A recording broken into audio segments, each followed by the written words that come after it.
Il y a des personnes aujourd'hui qui ont des problèmes gastriques, des problèmes au niveau du cœur, parce qu'ils ont fait des choses qu'ils n'arrivent même plus aujourd'hui à gérer. Tu n'es pas obligé de faire comme les autres.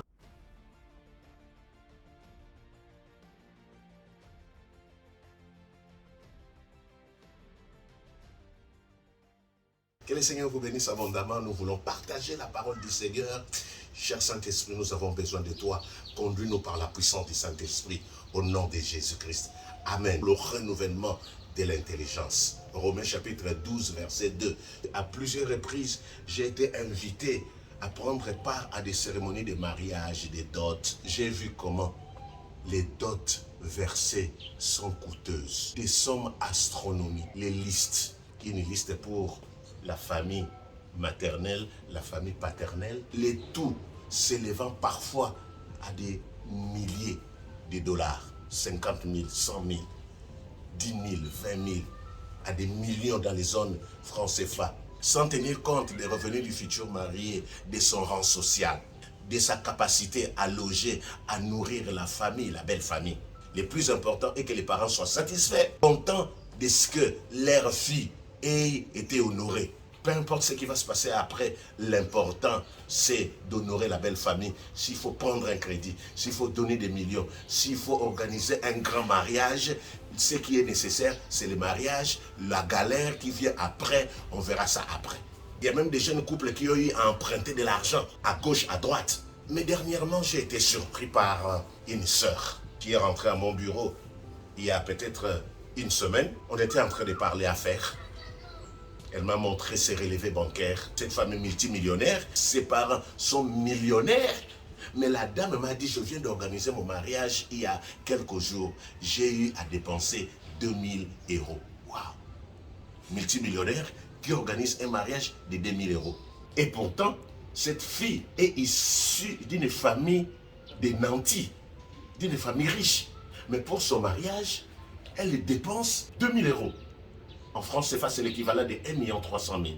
Habillée modestement, elle a même organisé son mariage dans la nature. Pendant qu'elle parlait, je me suis dit, Seigneur, aide-nous toujours à inviter le Saint-Esprit à nous aider pour prendre des décisions. Mais qui dépensent des millions, qui prennent des crédits, ce sont parfois des gens qui sont remplis du Saint-Esprit, des croyants, qui connaissent Dieu, mais qui sont prêts à tout, à vivre la galère après. Cet état n'a-t-il pas entraîné de jeunes couples dans des maladies, dans des problèmes, dans des vols? Il y a des personnes aujourd'hui qui ont des problèmes gastriques, des problèmes au niveau du cœur, parce qu'ils ont fait des choses qu'ils n'arrivent même plus aujourd'hui, après quelques jours, après quelques moments, après le mariage, à gérer. Nous trouvons ces comportements pas seulement lors des mariages. Il y a des personnes qui travaillent dur, matin, midi, soir, pour au final fêter un anniversaire. C'est pas mauvais. Quand on a des entrées, il n'y a pas de problème, on peut se faire plaisir. Mais quand la personne est encore au niveau des besoins physiologiques, c'est-à-dire il se bat pour manger, pour boire, pour sa sécurité, c'est-à-dire payer son loyer. Mais comment est-ce que tu vas travailler toute la vie pour aller dépenser l'argent dans les anniversaires? Vous savez, dans la vie, il faut parfois faire des sacrifices. Sacrifier parfois les cinémas, sacrifier les restaurants, sacrifier, mettre de côté, épargner pour bien vivre demain. On ne peut pas recevoir et tout bousiller pour vivre demain dans la précarité, dans la mendicité. Cette sœur, quand elle parlait, j'étais en train de la regarder, elle me dit, mais homme de Dieu, tu ne parles plus. J'étais dépassé. Comment quelqu'un qui a des millions va dépenser 2000? Elle n'a même pas pris un crédit. Elle organise son mariage. Et à la fin, elle était habillée simplement. Elle me dit, je n'ai même pas loué de salle. J'ai organisé mon mariage dans la nature pendant que les personnes ont des conditions modestes. J'ai écouté une fille dire un jour, j'organise mon mariage, il me faut 1000 invités. Ma robe doit dépasser tout le monde. Mais ce n'est pas mauvais si tu as des moyens. Mais si tu n'as pas de moyens, comment tu vas acheter une robe qui va dépasser? Tu es en train de te comparer à qui? On ne fait pas sa vie en fonction des autres, bien-aimés dans le Seigneur. La Bible nous dit dans les livres des Proverbes. Proverbes chapitre 13 au verset 7.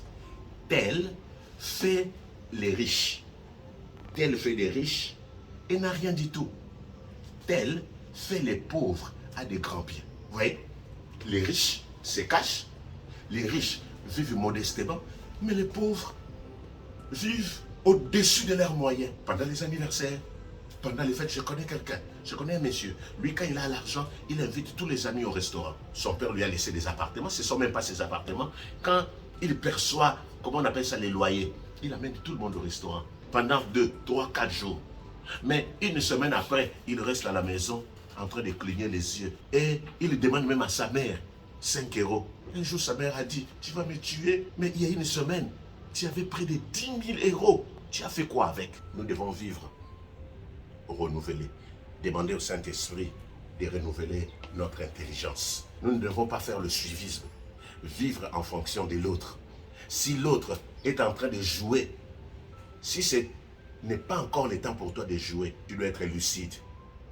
Je disais tout à l'heure, une personne qui va aller travailler toute la vie, qui va se battre, parfois se prostituer. Et quand il a l'argent, c'est pour aller acheter des extensions, des mèches brésiliennes, des téléphones coûteux. Entre-temps, il n'a même pas là où dormir, il n'a même pas un appartement, il n'a même pas les moyens de se payer un loyer. Mais quand il a l'argent, il est en train de vivre au-dessus de ses moyens. Mais nous devons renouveler l'intelligence. Il y a des gens qui, quand ils ont l'argent, ils vont acheter des habits. Ce n'est pas mauvais de s'habiller. Mais ce qui est important, il faut d'abord dépasser les niveaux des besoins physiologiques. Il faut dépasser les niveaux de la sécurité, c'est-à-dire ton loyer, la nourriture. Quand tu montes, c'est-à-dire quand tu as des à côté, tu as épargné, tu peux te permettre de tout. Mais tu ne peux pas commencer par 1000 et aller à 0. On commence par 1 pour atteindre 1000. C'est la raison pour laquelle les gagnants de l'auto se retrouvent demain en train de vivre sous les ponts, en train de squatter. Mais pourquoi? Parce qu'ils n'ont jamais renouvelé l'intelligence. Quand l'argent tombe comme ça, ils s'achètent des maisons, ils s'achètent des voitures, ils s'achètent des choses, mais ils n'ont pas ce que nous appelons des revenus, des ressources. Or, avant de dépenser, il faut avoir ce que nous appelons des revenus passifs. Revenus passifs, ça veut dire que tu dors pendant que tu ne travailles pas. Revenus régénèrent des entrées. C'est ce que nous appelons revenus passifs. Cher ami bien-aimé dans les Seigneurs, renouvelons l'intelligence. Un homme ne peut pas survivre. Le Seigneur dit, j'ai formé des projets de paix. Dieu n'a pas formé des projets de survie. Un homme n'est pas un animal. Nous avons été créés à l'image de Dieu, à la ressemblance de Dieu. Nous devons vivre. Mais pour vivre, il faut un plan, il faut un programme. On ne doit pas vivre sa vie en fonction des autres. On ne fait pas ça. On ne fait pas la compétition avec les autres. Si l'autre a organisé un mariage avec 1000 personnes, si Dieu permet que tu organises avec 30, gloire à Dieu, il y aura un moment où Dieu va te donner des moyens, où tu vas organiser même l'anniversaire mariage. Tu n'es pas obligé de faire comme les autres. Une dame m'a dit, je ne peux pas me marier parce que il faut que j'invite au moins 500 personnes. Je cherche. Non, le temps passe. Les gens là viendront manger, boire. Et puis après, c'est toi qui serais dans des problèmes. Nous ne devons pas être influencés par la télévision, par les réseaux sociaux. Parce qu'aujourd'hui, l'homme est influencé. Oh non, j'ai vu un mariage à la télé, j'ai vu un anniversaire, moi aussi je veux faire. Non, fais ta vie en fonction des plans merveilleux de Dieu. Fais ta vie en fonction de tes moyens. Tu ne dois pas faire comme les autres. Pas parce que l'autre a fait que toi tu dois faire.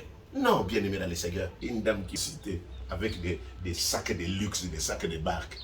Même quand tu amènes tes sacs, on te regarde seulement, on te dit, ça c'est peut-être un sac chez nous. Pourquoi? Vous savez, les gens que nous regardons même à la télévision, ils font parfois des publicités. Une entreprise X, une marque Y, appelle la star, lui donne les habits, les sacs, pour faire la publicité de la marque.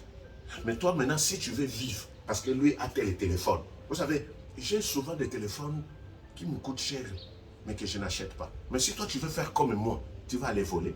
Et quelqu'un m'a dit, je vais être comme toi. Tu ne peux pas être comme moi, tu ne connais pas ma vie, tu ne connais pas mon parcours, tu ne connais pas comment est-ce que les contrats que j'ai avec le Seigneur, tu ne connais pas. Fais ta vie. Vous savez, c'est dangereux de vouloir être quelqu'un. On peut admirer, mais ne cherche pas à être comme cette personne-là. Tu auras des sérieux problèmes dans la vie. Pourquoi il y a le suivisme, il y a la compétition? C'est parce que les gens veulent se conformer au siècle présent. Principe du monde. Le verset que j'ai lu au départ, de Romains chapitre 12, à partir du verset 2, dit ceci. Ne vous conformez pas au siècle présent. Tu ne dois pas te conformer au monde. Tu ne dois pas te conformer au principe du monde. La Bible dit, soyez transformés par le renouvellement de l'intelligence. Il faut la transformation. Cette femme est transformée. Renouvellement de l'intelligence, afin que vous discerniez quelle est la volonté de Dieu. C'est le renouvellement de l'intelligence qui amène le discernement. Voilà pourquoi nous avons besoin du Saint-Esprit. Si tu ne discernes pas, tu vas commettre des erreurs. Il y a des gens qui ont commis des erreurs, qui continuent à les suivre toute la vie. Nous devons discerner quelle est la volonté de Dieu, ce qui est bon, ce qui est agréable et parfait. Vous savez, dans la vie, il y a des choses qui sont bonnes, il y a des choses qui sont agréables, il y a des choses qui sont parfaites. C'est-à-dire, ça peut être agréable mais pas bon pour toi. C'est agréable, non, d'aller manger au restaurant. Mais si ce n'est pas le temps, ce n'est pas bon. Et la Bible ajoute une autre dimension, la perfection. Soyons transformés par le renouvellement de l'intelligence. Et ça va nous éviter des problèmes. Bon, aujourd'hui, je pleure. Je jouais parce que je n'avais pas quelqu'un pour me dire il ne faut pas faire ceci. Je croyais bien faire. Je croyais aller manger. Je croyais vivre. Or, ce n'était pas ça. Il fallait d'abord travailler. Il y a des gens qui dorment toute la journée. Ils se réveillent le soir. Non. Il faut se réveiller le matin, très tôt, et dormir le soir. Le contraire crée des problèmes. Que le Seigneur vous bénisse abondamment. Je ne sais pas si tu n'as pas encore accepté Christ Jésus comme Seigneur et Sauveur. Tu vas me suivre dans cette prière. Seigneur Jésus-Christ, je viens à toi. Je reconnais que j'ai conduit ma vie sans être renouvelé. Je te reçois comme Seigneur et Sauveur. Prends la direction de ma vie. À partir d'aujourd'hui, je prends la décision de t'appartenir. Merci, parce que je fais partie maintenant de ton royaume, au nom de Jésus. Amen. Toi qui viens de suivre le message, tu vas demander au Saint-Esprit, Saint-Esprit, renouvelle mon intelligence. Une personne est renouvelée. Il y a des gens qui sont convertis dans la parole, dans la maison de Dieu. Convertis, ils viennent, mais ils ne sont pas transformés.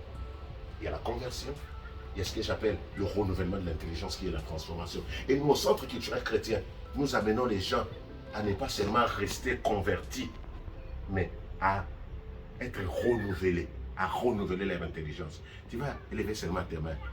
Tu vas dire, cher Saint-Esprit, renouvelle mon intelligence. Longtemps, je me suis conformé au siècle présent. Renouvelle mon intelligence, donne-moi les discernements pour distinguer ce qui est bon, ce qui est agréable, la volonté de Dieu, ce qui est parfait. Merci Jésus. Longtemps, j'ai conduit ma vie seule, mais à partir d'aujourd'hui, je demande au Saint-Esprit de me conduire, de me diriger. C'est lui qui est mon consolateur, mon aide. Merci pour ton amour. Merci pour ta grâce. Merci Jésus pour la parole. Au nom de Jésus. Amen. Soyez bénis, que le Seigneur vous bénisse abondamment. Amen.